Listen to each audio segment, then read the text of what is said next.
central government position. Where's the civil society?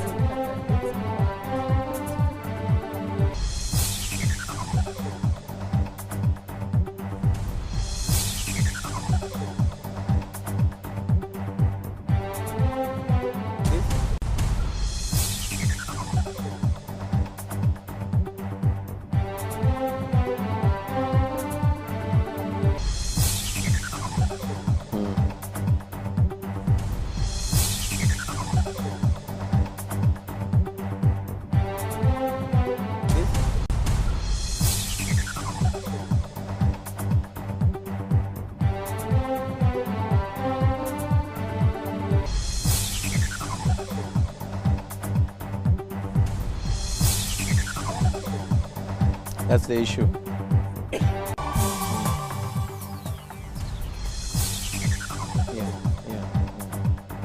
We can do abracadabra and just change the topic now. Of course.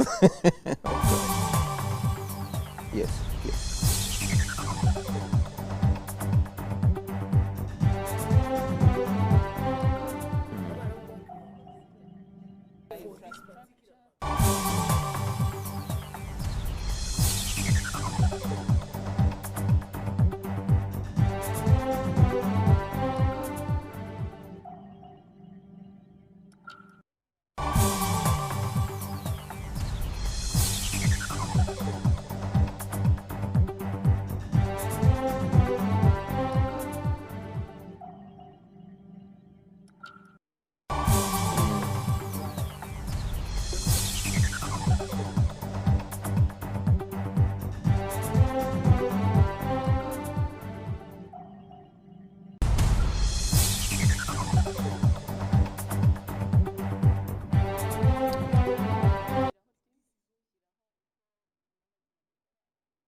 Okay.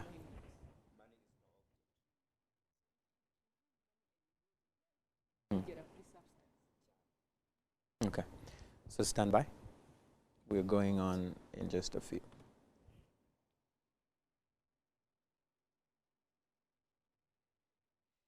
Two seconds.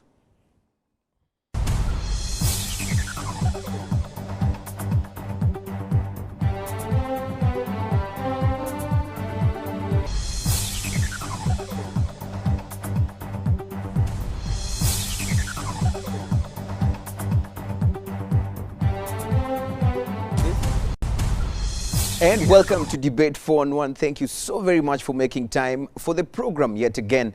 My name, as always, is Eugene Anangwe. Today on the program, we're talking about a very critical issue. Last week, we were just looking at the issue of African problems being given African solutions. But today, we're putting on the spot Africa's elite. And the question we're asking ourselves on the program today, what role are they playing to help the continent grow? Are they really taking a backseat on Africa's issues and problems, or their work is just to sit on the fence and complain on the sidelines? These are some of the things we'll be looking at right here on the program.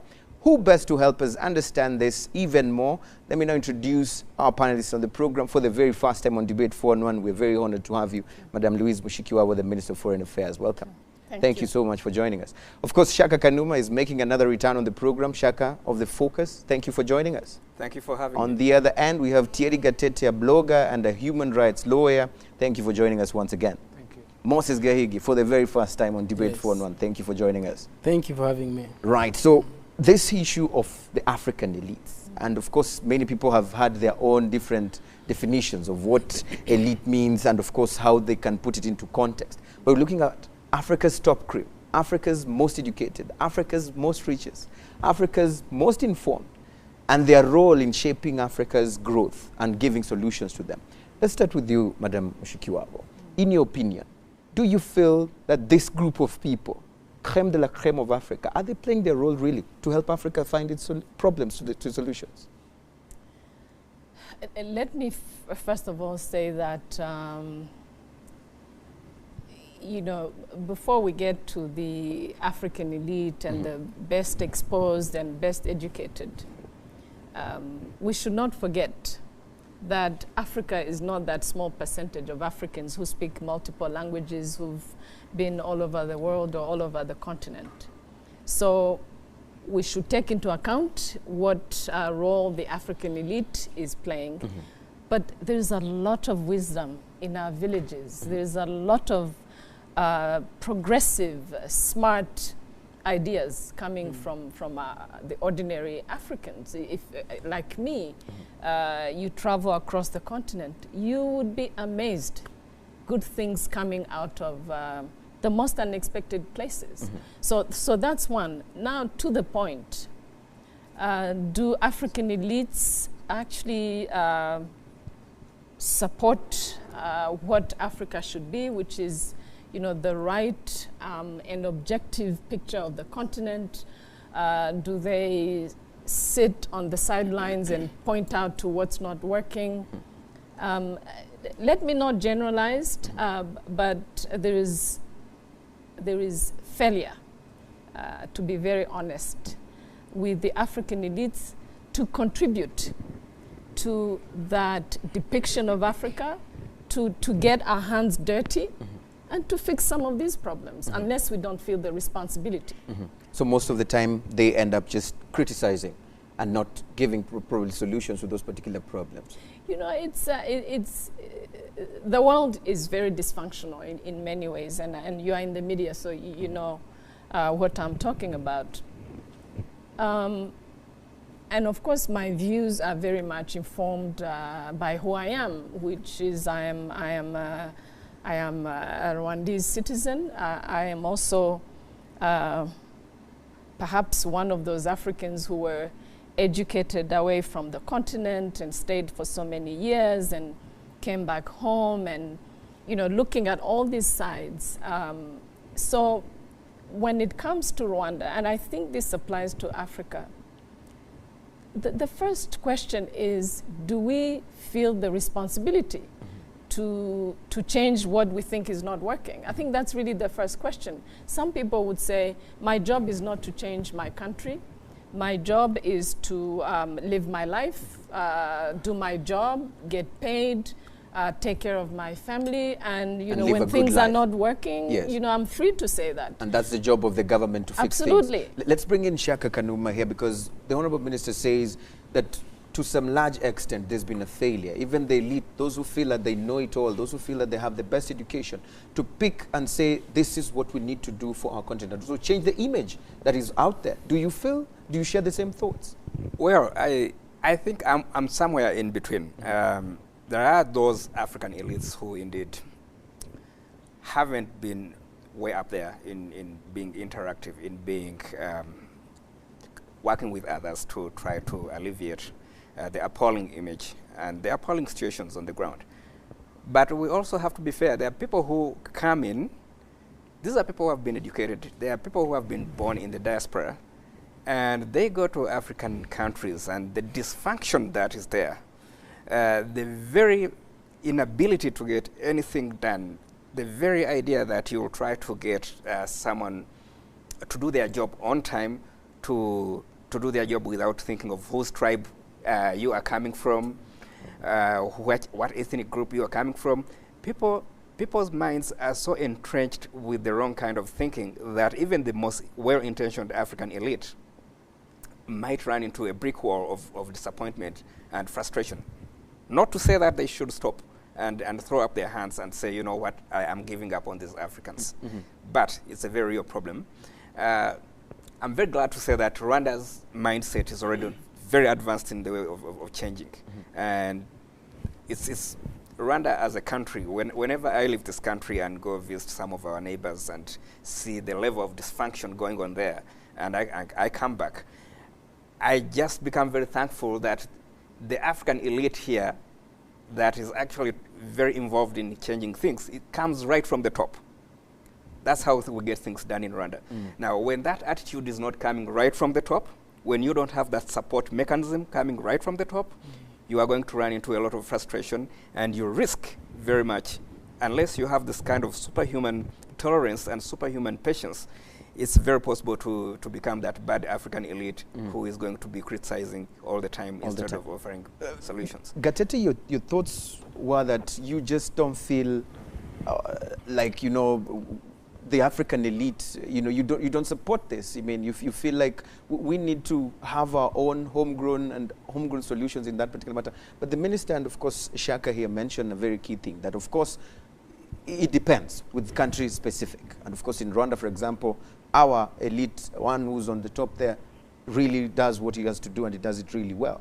But the fact that we have some of them who are out there and feel that this is none of their business.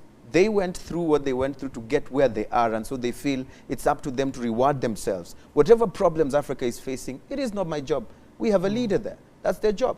What do you think about that? And let's not throw flowers on ourselves about that. I don't think that leader gets it easy. I'm sure he's pulling it. It's a burden to deal with that elite.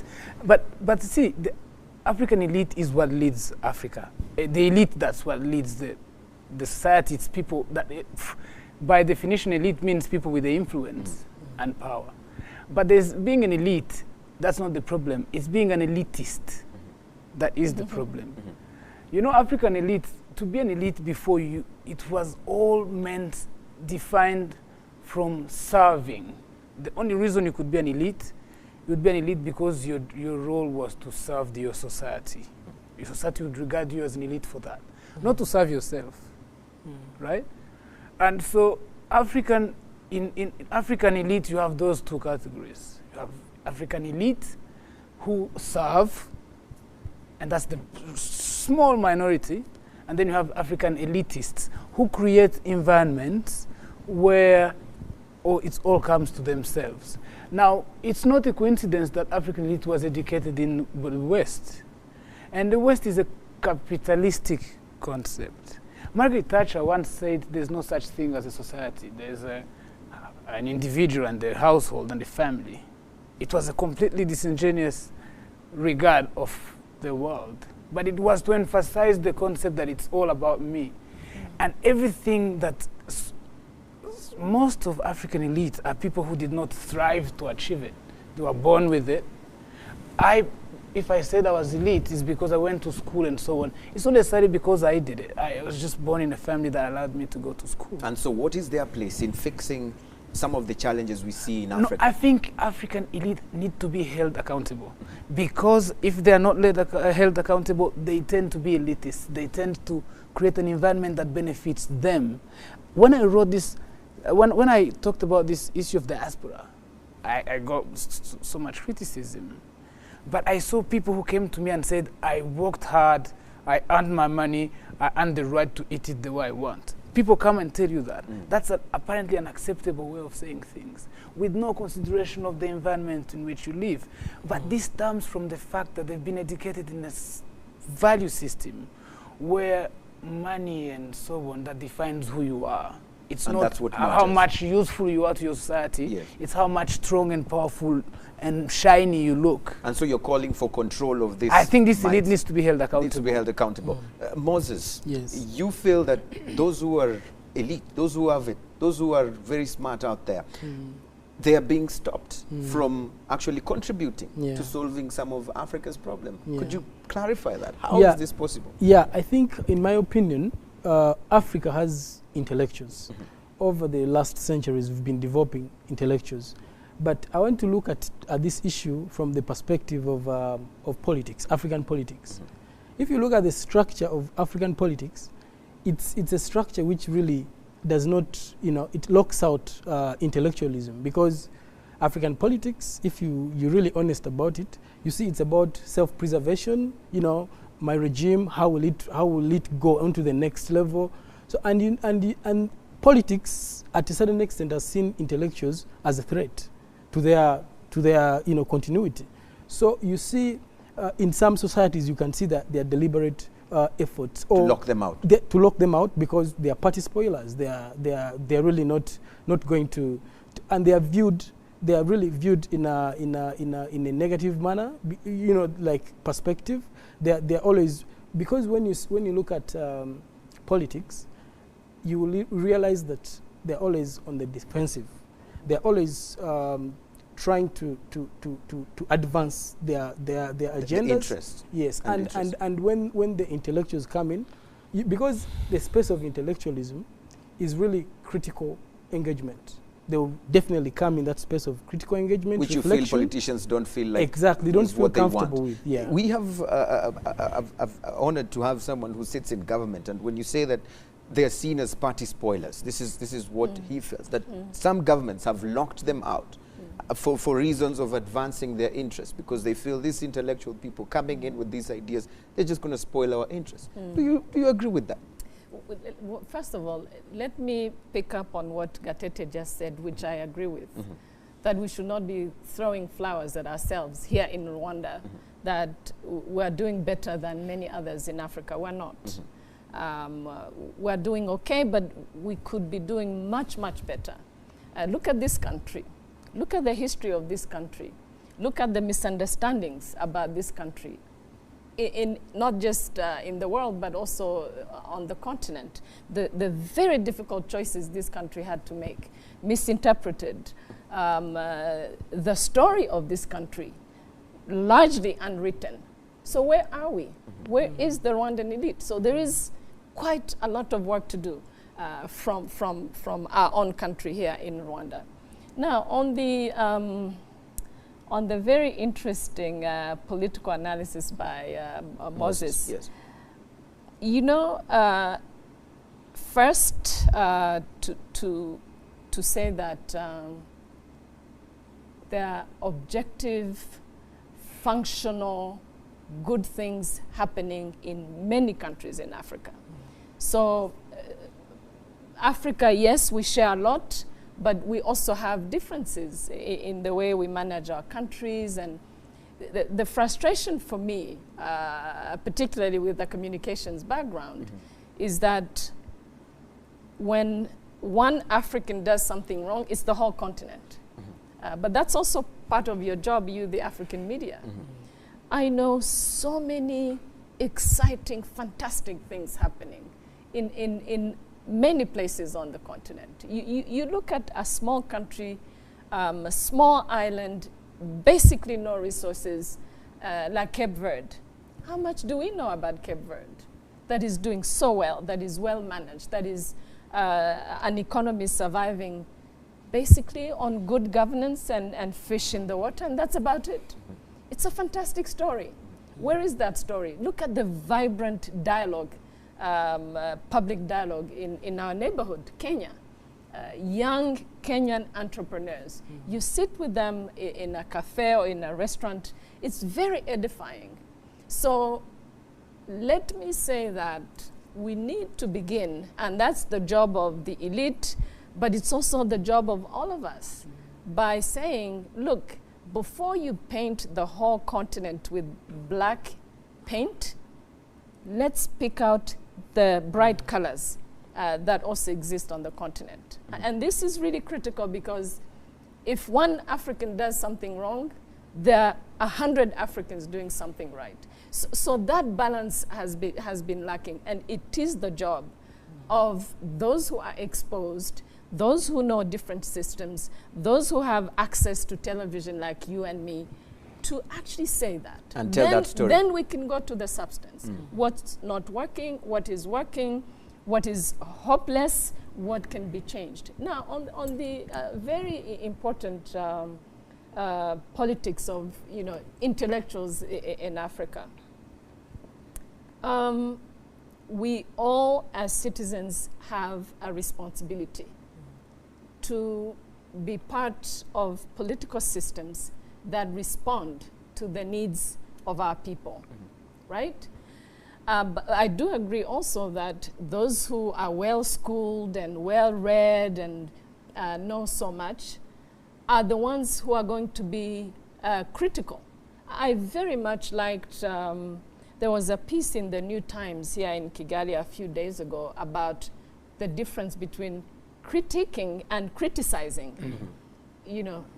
So there is no perfect system anywhere, and there are dysfunctional systems. Can we be honest and say, this is not working, this is what I think can be done in this particular context, in this particular country, And by saying that, by creating that intellectual debate about it, I'm contributing to changing it positively, if I feel it's my responsibility. But there is also the wrong idea, which I see across the continent, that the schooled African, the one who's been all over the world, is the person with solutions. I disagree. I disagree totally. The solutions to our problems, the challenging of our leaders, which Moses was referring to, is not the privilege of the educated African. Everybody has that. It's absolutely not. Yeah. And I think let's not also give too much credit or put so much in terms of expectations on the educated African. But for sure, we have still a lot of work to do. You mentioned the issue of the difference between critique and criticizing. And this brings me to that particular question of whether that criticizing in itself is already part of the solution to these problems when it comes to governance. If my work will always be to criticize, am I playing a role in creating a better governance system? And if I'm just criticizing, not critiquing, as you said, am I still playing my role? Moses? Yeah, I think it can go either way. You can critiquing can be a contribution as well, because sometimes people in leadership, sometimes really they're really focused on their visions, on what they want to achieve, and people on the side really see some of these gaps. Sure. That and then I think intellectuals have really stood. I'm not talking about necessarily the educated, but even the people on the local level, on the grassroots. They've come out to critique some of the things, and unfortunately, I don't know. There's something about politics that really puts you in a position of defending yourself, and before you even listen to the whole conversation, you're already on the defensive, which is really a culture that really needs to change if really we want to bring intellectuals or even other contributors to the betterment of Africa, because they're on the ground, they're seeing all these things, and you maybe somehow you have a lot on your table and you're focusing on what you want to achieve for the people. Just to clarify, when you mentioned that difference, which one should work well for Africa and particularly for Rwanda? Critiquing or criticizing? I think critiquing. Sometimes it's important to criticize, But as a Rwandan, because that's my starting point, yes. I also feel that when I criticize, I should point to a way out. Yeah.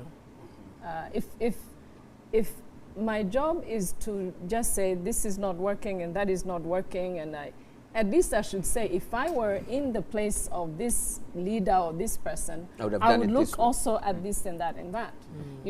That's really very important. That's why I insisted from the beginning on the sense of responsibility. And I feel that each one of us, the 11.3 million Rwandans, have a responsibility.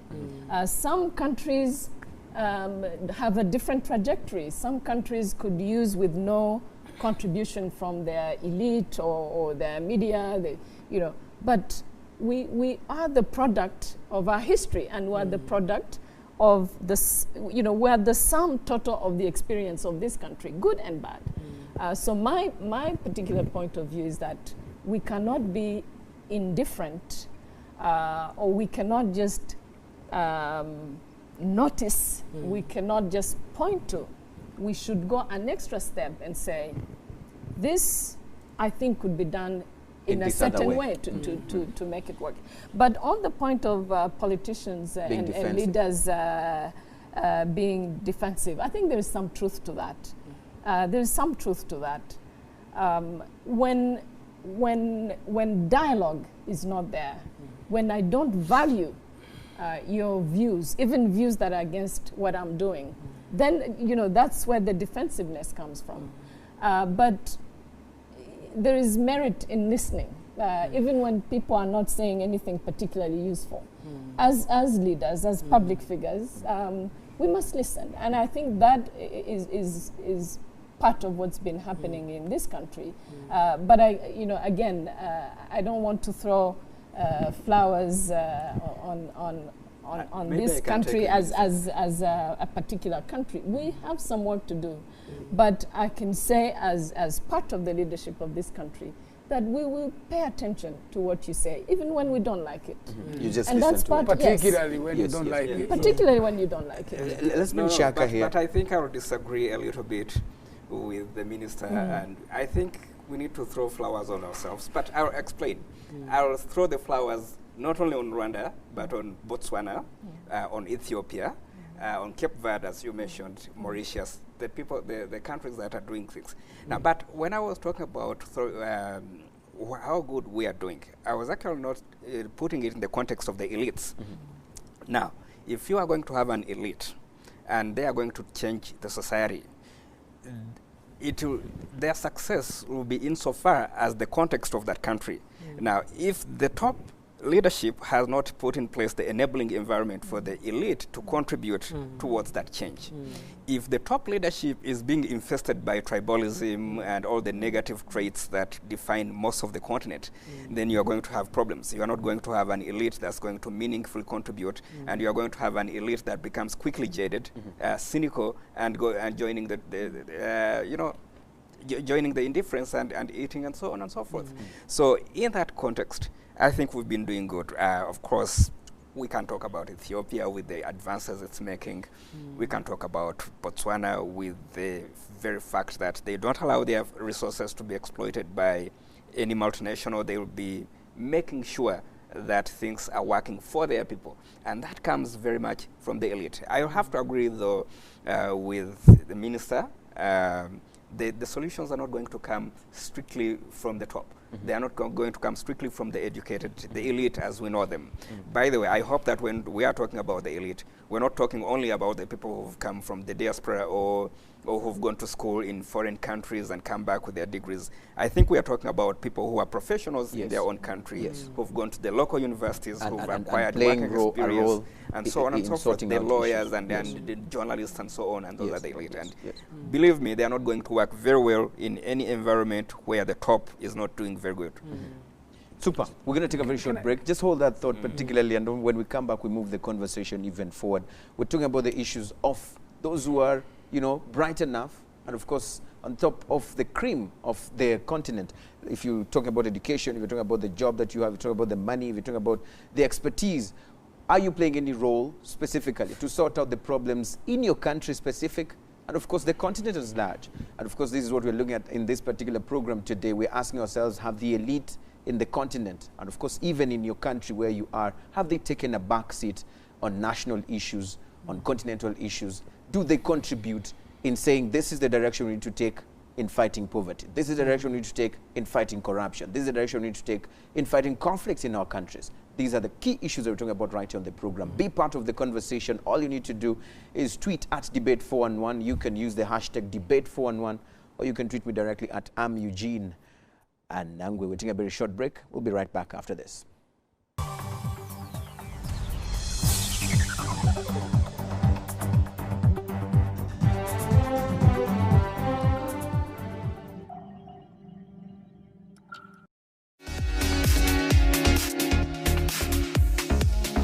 hahira muri Nakumatt City na Nakumatt Kigali City Tower maze uryoherwe n'igabanuka ry'ibiciro ringana na 50% ku mayisume y'ubwoko butandukanye. Koresha aya mahirwe uhabwe itapi wihitiyemo kuri kimwe cya kabiri cyayo wari bwishyure. Ihute ntutangwe. Amategeko n'amabwiriza birakurikizwa. Who here checks the time when we started? You need it. We've got it. So Natasha, are we cornering our people? Are we being unfair to them? At the end of the day, Fiona also mentions that the more you show them this condom, the more you're opening up their minds to having sex. But do you feel well represented?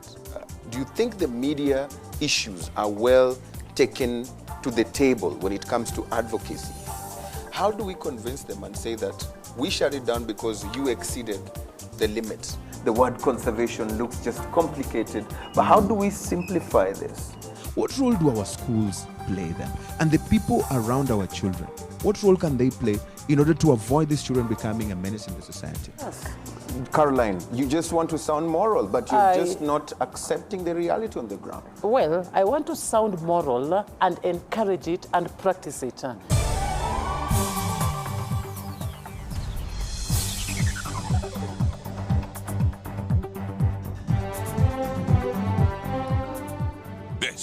is an EA. Shop at Nakumatt TTC and Nakumatt Kigali City Tower and enjoy 50% discounts on home living face towels, bath towels, and hand towels. Grab this great opportunity and get yourself selected You're now carpets okay with at a time? half price. Hurry, hurry, Are you okay hurry with time, Emma? while stocks last. All right, thank Terms you and so much. conditions apply. Nakumatt. You need it. We've got it.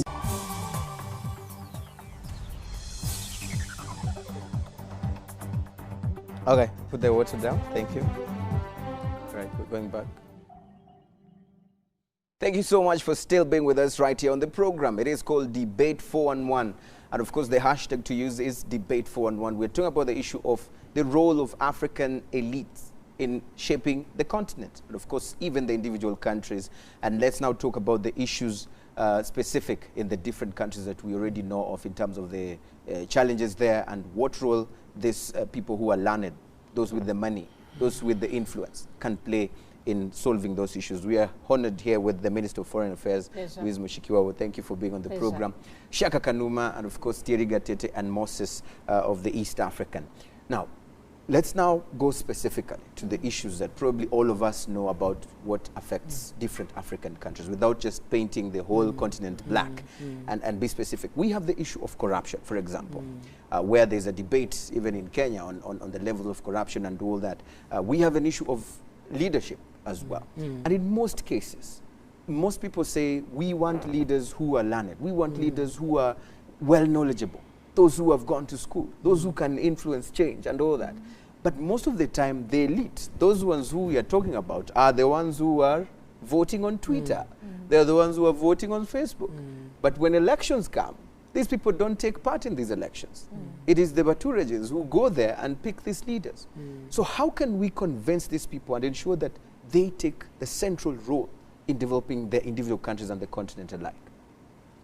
There is no excuse whatsoever for anybody to stay out of political processes. If we do so, then we should not be complaining about getting the wrong leaders and not being satisfied as citizens. And you know, at the risk of sounding very redundant, the key word is responsibility. And responsibility means you need to go out proactively and do that which will bring you the kind of result that you want. Sometimes it doesn't work, you know, because let's face it, there are bad leaders. It's a fact. But to sit back and not vote, you know, be cynical, think that you cannot change anything, at least in this country, we know that we have had to take extremely difficult decisions. We've learned many lessons along the way, but we haven't been sitting back. So for me, you know, sitting back, being on Twitter and Facebook and all that, but not being out there in our districts voting on election day, that automatically excludes, if I do so, that automatically excludes me from coming out and complaining because I haven't exercised that right and taken that responsibility, which is bound to give me the kind of leadership that I want. But let me make a very important point in my view. You know, and I'm saying this from my own perspective as, you know, partly Western educated Rwandan. There's a feeling out there with many of us that it is not politically correct. It's not sexy to say nice things about your country and your government. You know, you kind of have to, you know, some people wrongly call it neutral. You know, you kind of have to reserve some negativity towards your own so that you look, you know, like a smart, worldly educated person. That's an issue to be addressed. I disagree with that. How do we address that? What would be the proper way of going about that then? There's a very good word in Kinyarwanda called bangamwabo. Those who dislike their own, not those who criticize their own. Because criticism is important. It's a good ingredient for change. But, you know, and I'm not sure who to blame, but I'll begin by ourselves.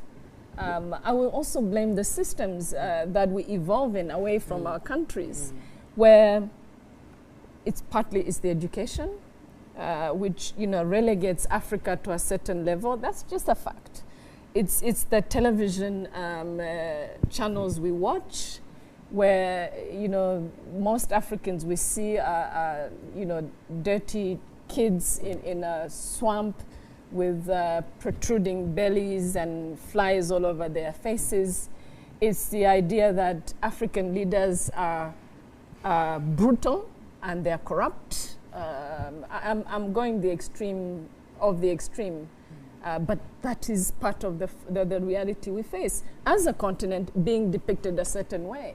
It's not so much your curriculum in school, it's that environment that tells you, Africa is a different place. And I don't want to be associated with. Absolutely. It's also the lifestyle. Yes. We have now in the world a certain group of people who think we should think like they think, we should dress as they dress, we should have the same lifestyle as them.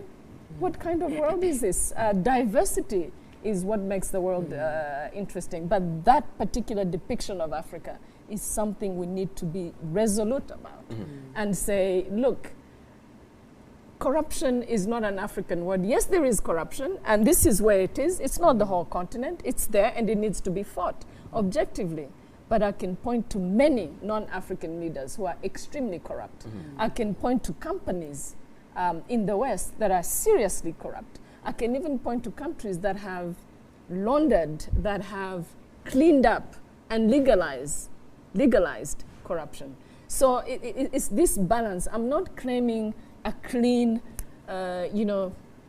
all is good Africa. I'm just claiming an Africa that is not very different from the rest of the world. And that is primarily the job of those who have access to Facebook and Twitter and television like we do. To tell it, absolutely, this story. Yeah. Very important point that the minister brings here. But the fact is that we even have most of those who, after getting this education, they decide to leave the continent. Yes. Because they're going to look for greener pastures elsewhere, and we don't have them right here. Yeah. Let's talk a bit about you're right about that, because I was reading, and Wole Soyinka, one of the African intellectuals, said that what Africa is facing right now is that problem of brain drain, where people we've exported a lot of intellectuals who would have contributed a lot to the development. Could of the it be because of those descriptions that the minister mentioned, that the continent, we just a troubled continent, and so why should I have all this education and still be in this particular area of the world? I'd rather go out there and look for a living. Yeah, part of it is, of course, where Africa is coming from. Poverty and all those other political issues, instabilities, which have pushed people out. Some go for to attain education, good education, which they can use back here. But then, along the way, things change. But what I want to contribute about is, I want to disagree with the fact this common saying that African intellectuals have not contributed to the development of Africa. Actually, even in their difficulties, they try. We've seen African elites on this continent who have even they've gone beyond ideas. They've really proactively engaged in these issues. For example, Mo Ibrahim. Mo Ibrahim is an African and is an African intellectual, but he saw that good governance is an issue that really needs to be worked on in Africa, need to be put on the right footing, and he put a fund to like an incentive to African leaders who want to overstay in power, and he's like, whoever steps out peacefully, this is for you. So you can see some of these efforts which come out. There's another. So some people have said this is corruption. You want me to go so that I get this particular money? Probably before you come in, you'll be coming in, and of course also Shaka. But let's also clear the air on this one, because when you talk of contributions, you've cited an example. But is this the direction you want the African elite to take? Let me just say that I know Mo Ibrahim very well. I think he's a smart African. He's very knowledgeable about the world. But I fundamentally disagree with two things. One is the idea that African leaders have to be bribed to live to back. do the right thing. That, to me, is wrong. Two, the governance index and all that.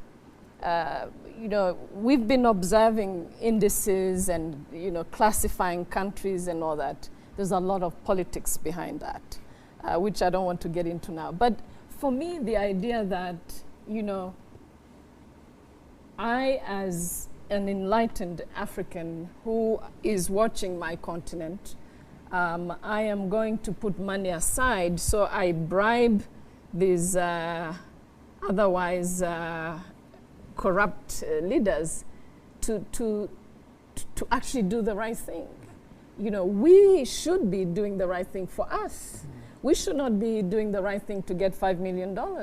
We should not be doing the right thing to please somebody out of London or Washington or no. Maybe that's one of those statements where they say desperate moments calling for desperate actions. That we have to get to that point to make sure that our leaders do the right thing, bribe them. But you see, that's negative incentive. That's negative incentive. I think, for one thing, this is a contribution to this idea of, you know, Africans are either victims or brutes. No. There are many, the majority of Africans are in between. Those are extremes. And these extremes exist. I am in no way denying some of the serious dysfunctions we have on the continent. But I'm just saying, we are just like anybody else. Conflict, there is conflict all over the world today. Bad leaders, there are bad leaders everywhere. Great leaders, there are great leaders in every part of the world. Not to mention that we, the continent of Africa, have been dealing, and we continue to deal with, the baggage of history. A history that is not of our own making. A history that has been meddled into. A history that, you know, calls for a sense of responsibility from parts other than Africa.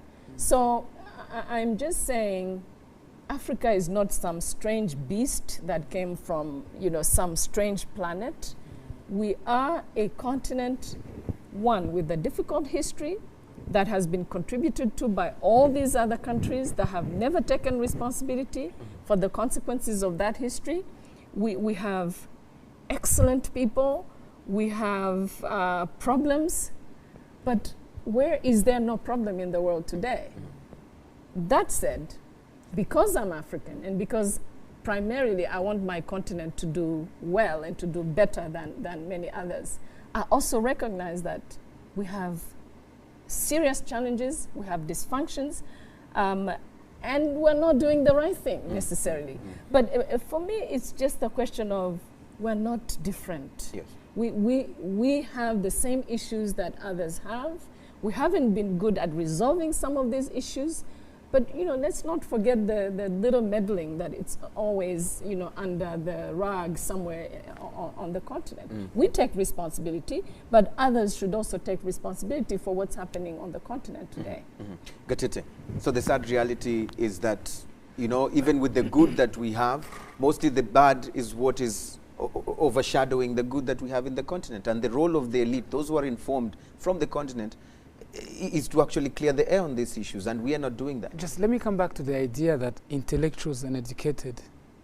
Do you know, Eugene, before the Bible and the Quran and all these books, they were not read by everyone. There were people who would read them, then go explain. Let's hit the nail on the head, Gatete. Yeah, give me. I want to develop this. Yes. I've been thinking. So this education that the African elite receives, which school do they go to? Do they go to the school of life? They go to a particular school. And that school, that information you get there, it's so misleading if you are not well prepared, that actually it's not true that the African intellectual people are actually smart or clever or intelligent. First of all, they are educated from a colonial education system. Now, to be able to understand how useful that knowledge that you acquire can apply to your continent, is a completely different dimension of education. Maybe, in my opinion, maybe we should have everyone who, after they graduate from their PhDs in Western education, maybe we should put them through Ingando, an education, Pan-African education, that makes them understand that all these things that I've been listening to, Latin, law, and whatever, how do I actually apply it? Because most of the African educated intellectuals are actually useless for peculiar African problems. And that's the tragedy, because they're the ones who are given the platform. They're imagined, they tell you that they're intellectual, that they're intelligent. Most of them are imposters, Eugene. Now, the problem is that, so the education is actually not appropriate to respond to my grandmother's problems. Now, I want to come back, which brings us to the idea of critiquing and criticizing. Criticizing is fine if your democracy is 200 years and your development is at the level where people are not hungry, people are not, everyone is educated, everyone has basic needs. You can sit, politics is operated on television in the West, and rightfully so.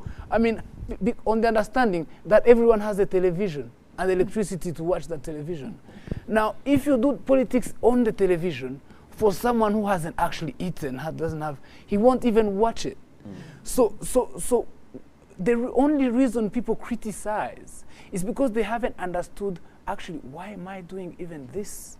That's what he learned in his school of journalism or of law or of human rights, that to be a good human rights activist, I went to the school of human rights. I was told you have to criticize these things, you have to but they haven't understood, to what end am I doing this? Now, the thing is, all this stems from a particular problem. The reason African leaders insist that you have to critique, come up with solutions, is because we are playing catch up. There's just not enough time, not enough resources to take time to. So they want you to be part of the solution. We have no time. Yes. We know problems are there. Yes. Everyone knows they're there. But we just want solutions now because there's no time, to deal with repeating the problem. Why? Because it is the world that we inherit today. So I just want to come back to one more thing. Very quickly, because we're out of time. It's one of the things that we have to blame our leaders about is the investment into media and communication. It's very new. And we were talking about so when we talk about the discourse of the world today, and the reason African intellectuals have to say bad things about Africa is because they have to fit into a narrative, which a Kenyan author calls the victim, savage, savior metaphor of human rights. So African population are victims, African leaders are savages, and they, the saviors, come with it's a metaphor that exists, that has been set by Western media. Now it can only be offset by African media, otherwise it will continue to be that discourse. If you don't say Africans are victims, and for you to not be a savage, you have to be closer to the savior, which is the West. Do you understand? Yes. So it stems from all there, Eugene. I will allow you to continue on this. To land one thing? Yes. Just one more point. Yes. I really think everyone who's educated in the West needs actual education to tell them now, for us to harness all your information, you have to do this. Yes. This is how we can use it. Yes. But sadly, we all feel like going to be educated out there is the in thing. This is what most of these children and some of the parents wish for. We look for scholarships to go there. But he's saying, no, you have to come back here for reschooling. It will not happen. Very quickly, yes. But, well, I'll really go off on a tangent. Yes. Look, we shouldn't be sitting here thinking that there is a particular elite that is going to solve Africa's problems. It begins with myself. It begins with you. And how do we go about it in Africa? I'm afraid we, the elite, have miserably failed, where others have succeeded. Why? Because we in Africa, the elite, the educated, the salaried, the people who have money, enjoy too much going shopping, enjoy too much, luxury brands and not buying from their own manufacturers. And I'm guilty. Enjoy too much the easy way out, going to the swimming pool on Sunday, you know, being the elitist that Gatete was talking about. We just don't do enough as a society, especially as the elite who should know better. You know, go to the West, and I hate to point this out, but there are things they do. You will find college kids, people who are pampered in their own societies, and she or he is on the street handing out flyers for a cause he or she believes in that will change. You will find them, you know, talking about orphans, saying, look, we have orphans in a particular area, what's going on? And this kid is not going to the TV to watch the English Premiership or whatever else is going on. This kid will be on the street handing out flyers, volunteering, putting in time, that is very important, putting in the effort. That is standing in the cold, and you know, and you'll be very surprised that very kid or that very person or that very mother who is sitting out there is very wealthy. They are living in an apartment in New York City. But they've decided to volunteer. They are putting in the time, while we are content to enjoy the good things of life, and then when things are not working, we are criticizing. We are complaining. As we close, Madam Minister. Yes. Before we close, let me just be fair to the West, so to speak. Ideally, what should happen to us who have tasted both worlds is to pick what's good in the West and bring it and apply it here. Learn from some of the good practices.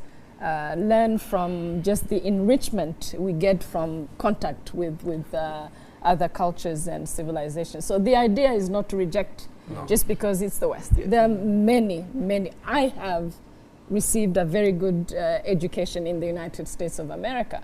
When I come here to Rwanda, some of the good things I've seen in America, I'm not applying them to my country. That's really part of the problem also. You know, I come back to the continent, I've seen good working methods, I've seen professional standards, I've seen kindness, I've seen, you know, I've had very bright teachers and so forth. When I come here, I should be picking the good things that I've seen, push aside some of the bad things because they are, and try to apply them for my own benefit in my own country. But that's not always the case. Some people cynically say that, you know, you get back home and you are localized, which is a negative thing, which I don't like. But it is the reality. So should that we localize them as the good practices, we need to bring them here. We need to actually proactively go out there to Asia, to America, to Europe, to the Arab world, and carefully look for those good things and come and plant them in our own garden here. So, I mean, for the sake of debate, it's good to go a bit extreme, a bit like Gatete. Super. But Eugene, let me say that I have a lot of faith in young people on this continent. I have a lot of faith in the young people in this country. I never thought, I was born and I grew up in Kigali here. I've never thought I could see top fashion talent in Rwanda. I never thought I could see painting. Painting is not something that, you know, is part of Rwanda, but you look at some of these young artists in Kigali. Look at music in this country. So the youth of the continent is inspired. So they need all of us to kind of push that momentum and tell them that they're doing well, and tell them, look, use all that talent, whether it's art or science, use it to advance your continent. Keep open to the world because we're not an island, and bring that to your own situation. So I'm not an Afro-pessimist. I just think we're a bit lazy. Okay. Thank you. We are out of time, literally. Sorry, my friend. But after this conversation, it always continues. And we always continue these conversations online, on Twitter, at Debate411. Hashtag is Debate411. We'll keep this going on. Thank you so very much for definitely being part of this particular program. We thank you so much for the tweets. Keep them coming at Debate411, hashtag Debate411, or you can tweet me directly at Eugene Anangwe. Let's keep these kind of conversations even more and more, because we really need them. When we come back next week, we'll be definitely looking at another topic right here. If you're learned, if you're educated, if you have the money, if you have the influence, ask yourself this very good question. What are you doing with that to change the situation in your environment. We'll see you again next time. My name, as always, is Eugene Anangwe. Goodbye.